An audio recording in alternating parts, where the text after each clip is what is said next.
এ ভগবান, দেখি আঁচলটা। বাহ, না কে বলেছে? আমি বলছি এই যে গোলাপি লাগছে আর একটা এটা কি বলে? হ্যাঁ। কমলা কমলা, তাই না পিসি? এটা দিস আমাকে। এটা হচ্ছে রিয়ার দাদার শ্বশুর বাড়ি থেকে রিয়াকে দিয়েছে ননদ পুটুলি। কি ননদ পুটুলি নাকি? দেখো কত সুন্দর একটা শাড়ি দিয়েছে। এটা বানাবো। ভালো লাগে। এরকম করে আমার শাড়িটা ফালাই দিল তো আরেকদিন বলবো, মা তোমার শাড়িটা বিয়ে তো এটা বলে দিয়েছে, মা এটা দিয়ে ওটা বুক আছে, ওটা বলতে না। এটা বলে দিয়েছে এই একদিন যে দিয়ে। এই একটা দিয়েছে।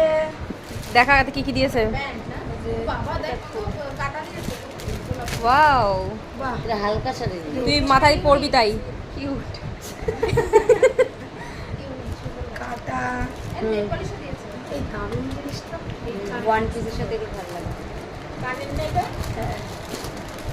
সেফটি পিনের কথা